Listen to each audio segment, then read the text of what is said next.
Turn immediately. You have much to answer for.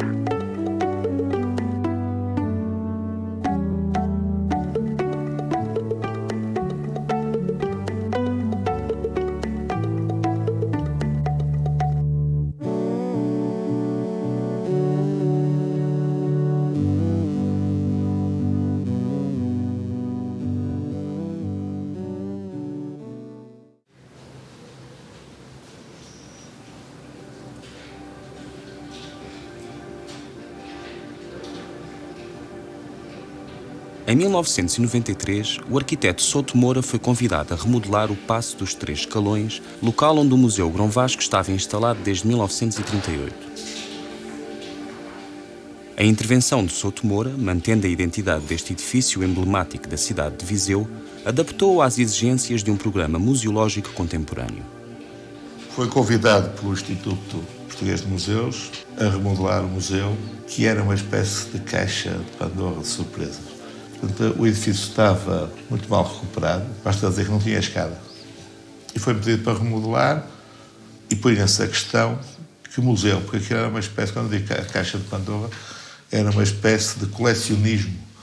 É evidente que tinha o Grão Vasco, que estava muito mal exposto. Estava entalado ou prensado, estava no último piso, sem pé direito, e os quadros batiam no chão e no teto. Portanto, à partida havia três problemas fortes, que era não ter escada, era preciso ter uma escada. Segundo, era preciso fazer reservas e arranjar, no fundo, uma cave ou um sítio qualquer para guardar a coleção. E terceiro, fazer pelo menos um elevador, não só para os quadros do Grão Vasco, mas também, fundamentalmente, para o São Pedro, que é o quadro que mais sai e entra dentro do museu. Os problemas identificados na antiga estrutura museológica foram resolvidos pela intervenção de Souto Moura, que introduziu um renovado funcionamento no museu. No interior do edifício, as alterações realizadas no percurso expositivo asseguram um discurso coerente à coleção reunida no Museu Grão Vasco. O projeto de Souto Moura soube também revalorizar o património, libertando-o de uma série de elementos arquitetónicos apostos e dissonantes. É exemplar desta revitalização a intervenção do arquiteto no claustro do Paço dos Três Escalões. Entretanto, quando se pega no edifício, vai saber a história dele, e eu embirrei sempre com o claustro. Exatamente, vi e mostrei a construção daquele claustro, que é uma coisa dos anos 40, inventada pelos excelentíssimos monumentos nacionais. É um organismo do governo do Estado Novo, como outro qualquer, sem dinheiro, ignorante, muitas vezes, mas que salvou muitos monumentos. O facto de ter posto umas vigas de betão aqui e depois coisas que eu encontrei em Mouro permitiu que os edifícios não caíssem. E era uma espécie de recurso imediato. E isso, os monumentos fizeram esses crimes, mas que salvaram o edifício. Bom, quando eu cheguei, deparei com este espaço pitoresco e realmente cheguei aqui e disse: isto é contra a natura, porque tem um envasamento com um sistema de pilares e uma balaustrada rústica, pode ser perfeitamente portuguesa. Não estou a ver esta balaustrada paladiana ou neopaladiana, que deve ser pai do século XIX. É evidente que foi alguém que doou um solar ou qualquer coisa. E, portanto, quando contestei e propus demolir isto, houve uma reação. Lá vem ele deitar abaixo os monumentos. Mas depois, com esta documentação, as pessoas entenderam e apoiaram.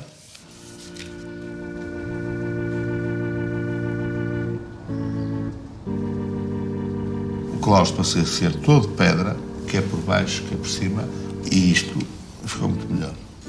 Era uma anedota e ficou sóbrio, coerente, todo em pedra. Portanto, cada caso é um caso, uma vez conserva-se totalmente, outras vezes espacialmente, outras vezes mete-se elementos modernos, outras vezes não. O restauro é assim. Portanto, a única regra, isso posso dizer com toda a vontade, cada caso é um caso.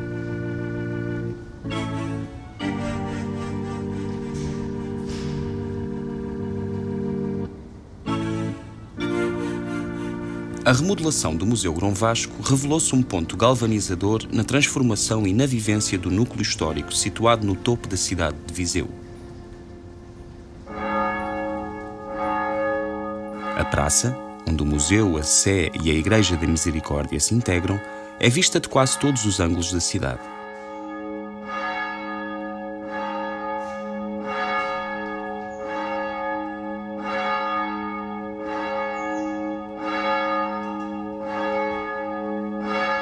À data em que o Instituto Português dos Museus encomendou a obra a Souto Moura, o exterior do edifício conservava genericamente a sua marca identitária singular e poderosa, ao contrário do interior, que se encontrava profundamente degradado e descaracterizado. As salas tinham sido objeto de sucessivas obras de readaptação aos mais diversos serviços que, ao longo dos séculos, ali se foram instalando ainda antes da ocupação enquanto museu. O imponente edifício granítico, cuja construção remonta ao final do século XVI, foi objeto de remodelação da equipe que Souto Moura coordenou durante uma década. Com uma nova imagem, o Museu Grão Vasco reabria em 2004, direcionado para o século XXI. Hoje, confirmamos a relação dinâmica entre arquitetura, memória e espaço museológico. O Museu de Grão Vasco é um museu que nasce com a República, com a separação do Estado e da Igreja, é que efetivamente se conseguiu dar corpo a esta ideia e, portanto, um museu com um período de gestação a partir de 1911, efetivamente é criado em 1916 por mão do comandante Almeida Moreira, que foi efetivamente uma das pessoas mais relevantes nesta região no que diz respeito à salvaguarda do património. Na altura havia uma grande discussão sobre o que fazer às obras de Vasco Fernandes. E havia, obviamente, muitas pessoas que entendiam que estas peças, pela sua relevância, deveriam ir para Lisboa. Ora, os vizienses não queriam que isso acontecesse.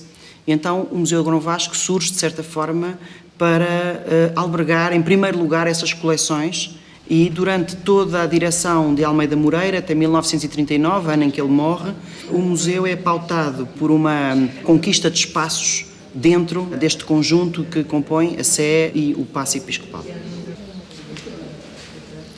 Eu acho que todas as direções tiveram momentos muito importantes para a história desta casa, mas efetivamente com Rossel Cortês há uma mudança de paradigma do museu. Deixa de ser um museu de acumulação de bens para passar a ser um museu com outras características, com maior profundidade científica, com uma informação de melhor qualidade.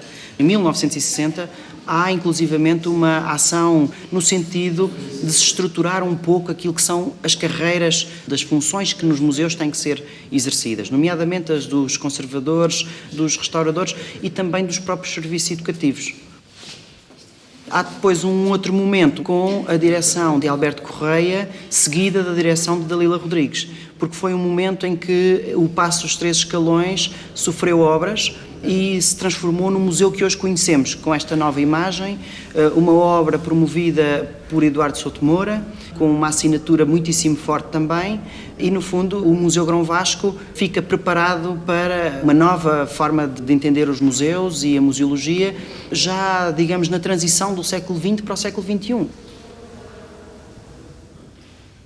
Portanto, vamos começar pelas reservas, para termos uma noção daquilo que não é visível habitualmente pelo público nos nossos museus. Vou-vos mostrar então como é que temos a coleção de pintura. Normalmente as reservas são arrumadas por materiais.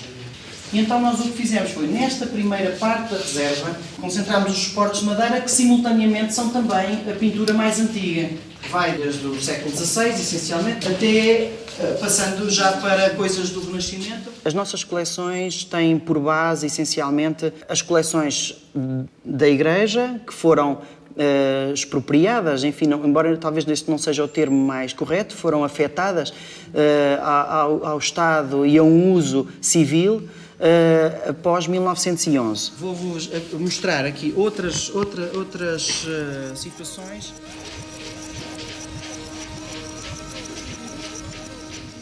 Para além disso, há de facto uma série de outras incorporações, sobretudo por legados, por doações, e há uma outra vertente, as aquisições feitas por Almeida Moreira. Era um apaixonado por arte antiga e arte contemporânea do seu tempo, obviamente, e, portanto, constituiu por compra uma grande coleção de arte moderna. Em particular, com a obra, por exemplo, de Columbano, do qual o Museu Grão Vasco tem 55 peças e algumas muito emblemáticas, como o autorretrato de Columbano, que é classificado Tesouro Nacional. Depois há outros legados também muito importantes, como o legado do Visconde da Trindade, em que constam objetos de diversos tipos, mobiliário, cerâmica, prataria e alguma pintura, nomeadamente uma pintura de Giovanni del Biondo, uma pintura extremamente importante para nós e que, de certa forma, abre o ciclo de pintura primitiva, se quiséssemos. Portanto, isto são desenhos meus que depois transmito aos meus colaboradores. Eu acho que deve ser assim, em que vamos meter o armazém no pátio e deixamos este quadrado para meter um cipreste, está aqui. Chegamos ao piso da entrada, temos uma seta em que se vai ver o tal cipreste. Aqui ninguém vai descobrir que estamos em cima de um teto das reservas. Este espaço foi todo escavado e era uma pedreira, e aqui é que se fizeram as reservas na cave. E para as pessoas não perceberem, deixei um buraco onde pus um cipreste no enfiamento da entrada, que é uma tradição catalã.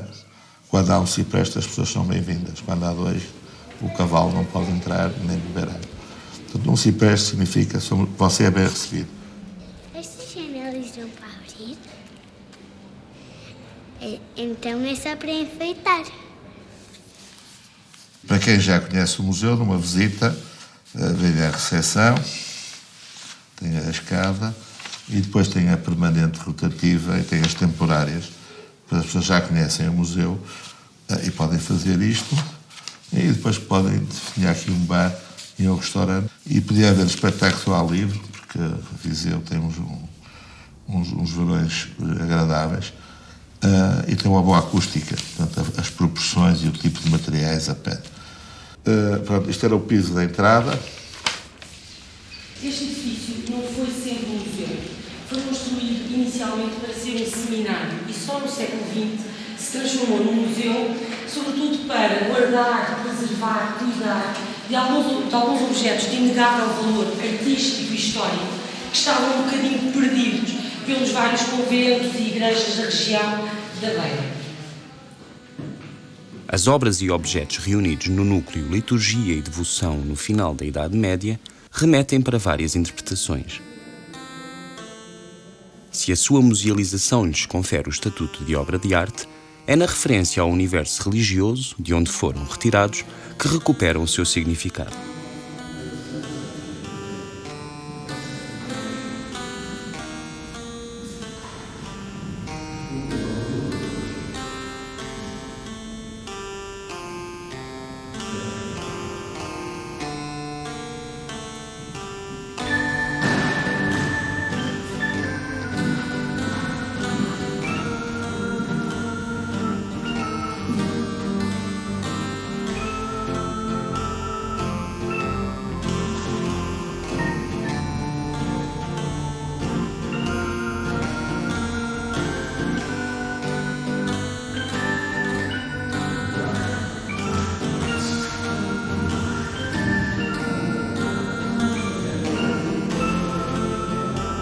Os descobrimentos portugueses e a diáspora cultural e artística que lhe está associada estão na origem da formação de acervos museológicos. Os testemunhos do encontro dos portugueses com outras culturas refletem a descoberta de novos materiais, técnicas e formas que imprimiram um novo gosto às práticas artísticas da Europa Ocidental.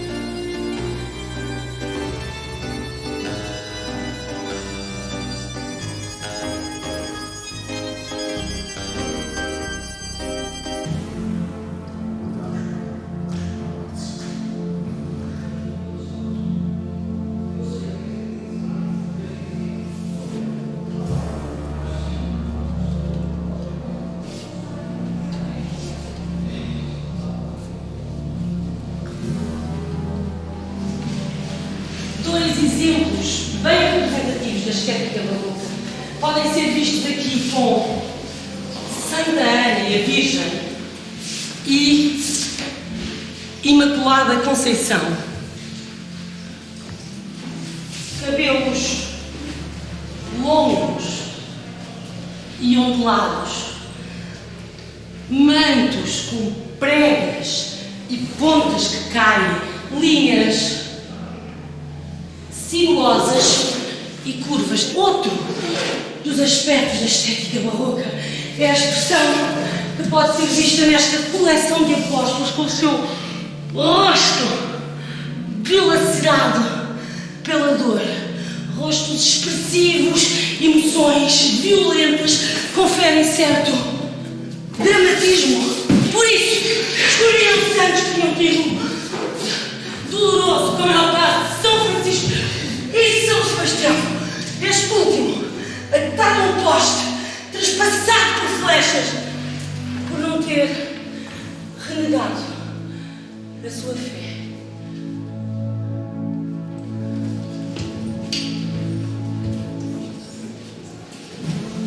O impulso renovador próprio do classicismo renascentista, na escultura de vulto em Portugal, foi breve e pouco consequente. Devido à sua manifesta corporalidade, a concepção mais erudita da escultura perdeu-se no século seguinte devido à imposição de rigorosas regras teológicas.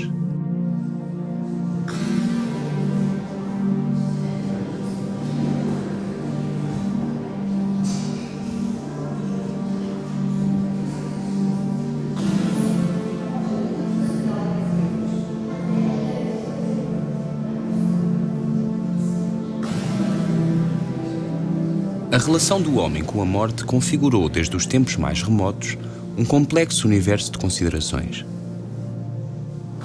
A ideia da morte, entendida não como um fim definitivo da vida, mas como passagem para uma outra forma de vida, levou o homem a representar esta dimensão de transitoriedade e de eternidade.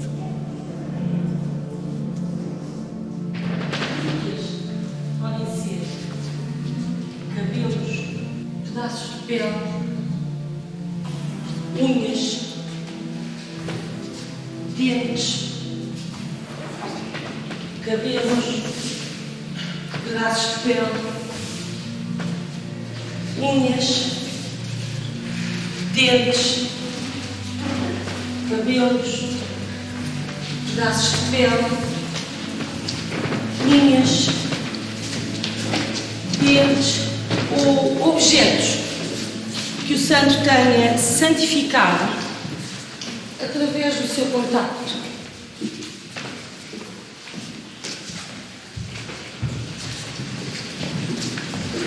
Nós já estamos aqui num mundo completamente distinto daquela de onde viemos, mas gostaria de lhes mostrar também com mais detalhe este autorretrato de Columban.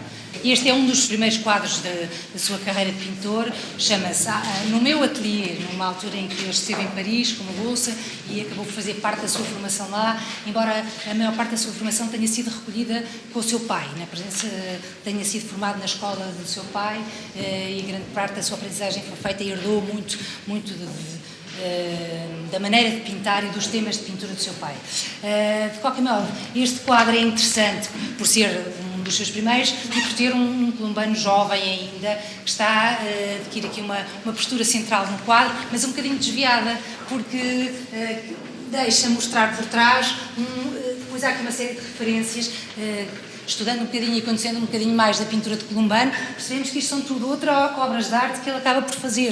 Ele pintou um retrato do seu sobrinho, que ali está por trás e que ele mostra por trás. E aqui ele fazia também pintura decorativa, de tetos e de salões, e esta outra talha também decorada foi uma outra peça que nós vemos depois em fotografia, um outro trabalho que ele executou. De maneira que isto é uma pintura completamente diferente daquela de onde vimos, com contornos pouco delineados, não é? Como estas outras pinturas que aqui temos, mais de mancha e com cores bastante mais soturnas e mais carregadas, mas não deixa de ser um pintor que introduz uma grande modernidade em Portugal na altura, numa altura em que estávamos no naturalismo e na pintura de cavalete e de exterior e que pintava ambientes naturais, e o Columban destaca-se um bocadinho e introduz um outro género de pintura e de temas.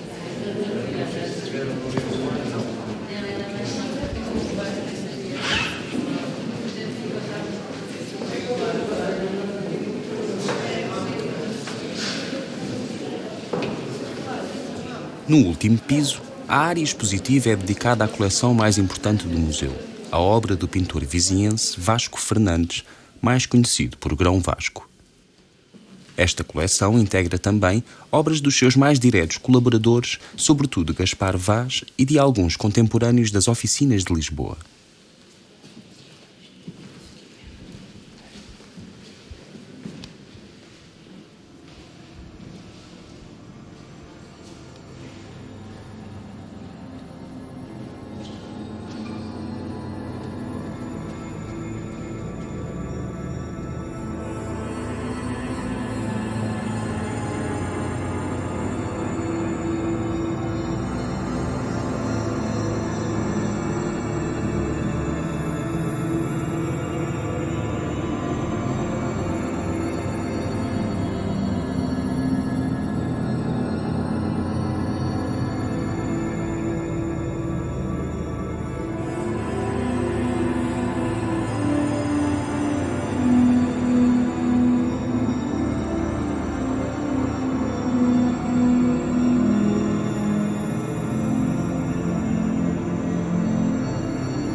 Estes 14 painéis representam as primeiras tentativas de Grão Vasco para dominar a representação do corpo e a representação do espaço. Quando se fala da representação do espaço, ele utiliza, por exemplo, os mosaicos em linhas paralelas que convergem para um ponto de fuga para dar a ideia de profundidade.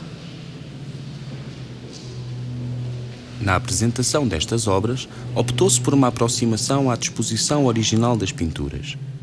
A obra emblemática de Grão Vasco, São Pedro, pintada para a capela da Catedral, é exposta num espaço de profundidade que permite a leitura das soluções formais e espaciais que a pintura estabelece. Neste circuito fez a pintura do Grão Vasco da mesma escola, em que subiu o pé direito, portanto os quadros já respiravam, e depois havia a questão de colocar a joia da coroa, que é o São Pedro. E então, eu não gosto de quadros suspensos, nem do teto, nem pousados em cavaletes. Acho que os quadros foram feitos para estar em cima de paredes. E depois apareceu uma moda no século XX, em que muitas vezes, por exemplo, com edifícios de vidro, não há paredes, as pessoas têm que suspender os quadros. E noutras, o Scarpa, que foi um arquiteto que fez imensos museus, um museólogo, criava estruturas para colocar os quadros, uma espécie de cavaletes em ferro, madeira. Eu acho que os quadros foram feitos para estar na parede. Então não concordava que o São Pedro ficasse solto numa parede e queria-o do lado. A doutora Dalila dizia, e eu não acreditava, que o São Pedro precisava de distância para ser visto, porque estava num altar da Sé em que existe uma aproximação da silhueta e depois, à medida que nos aproximamos, o São Pedro tem um olhar fulminante, não se sabe. Depois até há um holofote que eu fiz só para os olhos de São Pedro, que é uma chapa com um furo de 2 milímetros, e só tem luz nas pupilas. Acho que ninguém repara nisso, ainda bem se não se repara, porque é a coisa mais perturbadora, é uma espécie como o sorriso da Mona Lisa, ou assim. E depois fizemos uma experiência, São Pedro tinha que vir da cave, e tinha que ser alterada a parte de baixo, tem uma parte narrativa que estava pintada no castanho, né? E ela propunha ser recoberta a folha de ouro, porque o altar onde ele estava tinha ouro, e o ouro faz sempre um bom fumo. E por trás de São Pedro, quando estava a fazer as amostras, eu descobri uma coisa maravilhosa, que ele ensaiava as cores nas traseiras. E então, por trás, é um conjunto de pinturas de ensaios de cores. Então, ao destacar de uma parede, as pessoas, ao dobrar para entrar na outra sala, percebiam as traseiras. E, portanto, o quadro tem uma função figurativa, mas também tem uma função pedagógica, e percebe-se como é que ele hesitava, ensaiava para decidir. E eu pedia-vos para fecharem os olhos. Ao centro, Cristo, crucificado entre o bom e o mau ladrão. Em baixo, em primeiro plano, Maria, desfalecida nos braços de 2 freiras e de Maria Madalena. E São João, que olha esta cena. Podem abrir. Obrigada.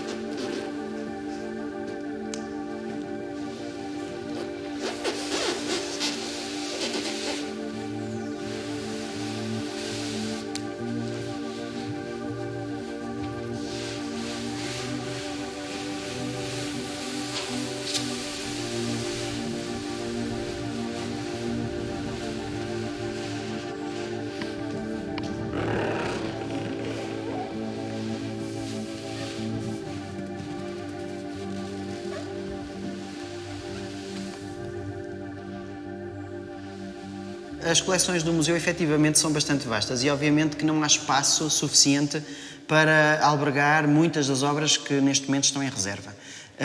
E esse é exatamente o caso da coleção de Almeida e Silva.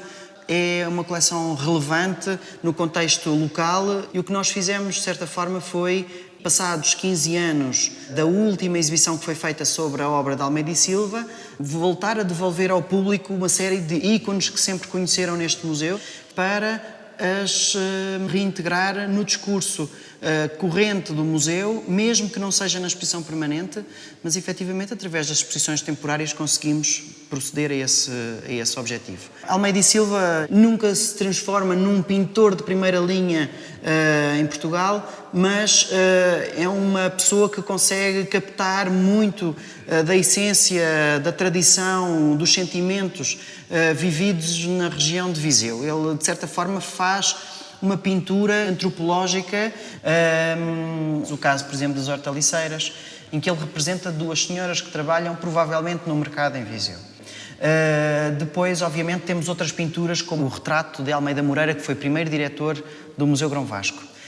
Por sua vez, o autorretrato de Almeida e Silva é uma pintura também de grande qualidade, em que mostra o pintor já na sua maturidade, com 68 anos, revela bem aqui a paleta que ele utilizava, uma paleta bastante densa, e também um certo gosto pela pintura do naturalismo, visto que ele apresenta dentro do seu próprio autorretrato uma pintura de uma paisagem que provavelmente será o Parque de Fontelo, e portanto há aqui uma ligação que ele quis estabelecer em relação àquilo que ele mais prezava, eventualmente seria a pintura naturalista. A exposição da Almada Negreiros é uma exposição que entronca aqui num objetivo muito preciso do museu, que é criar parcerias, criar redes com outros museus. E então solicitámos ao Museu do Abade Bassal, que tem uma extraordinária coleção de desenhos de Almada Negreiros, feitos para as fábulas de Joaquim Manso, e aproveitámos, portanto, para conseguir ter essa exposição aqui neste momento, mas a verdade é que também queremos fazer com que o público participe o mais possível desta atividade, desta exposição, que tem um conjunto de outras ações paralelas, oficinas de gravura, trabalhos com os serviços educativos, ciclo de cinema, etc., que vão ocorrer integradas no domínio desta exposição de Almada Negreiros.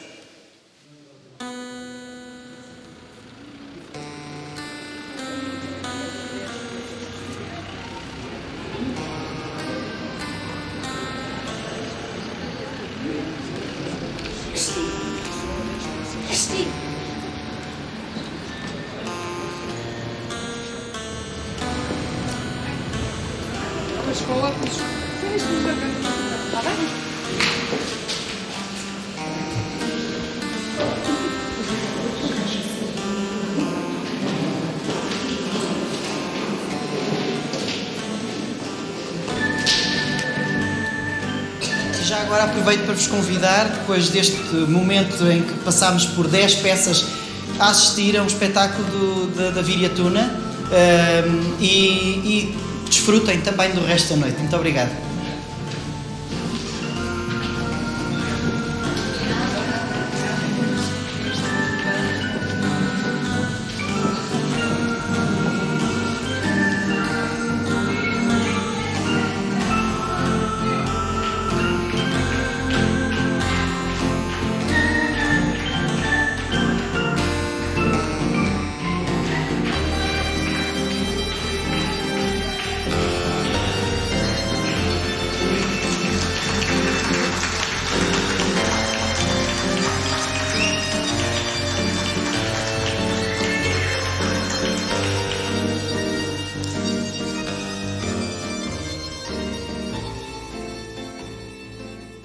Música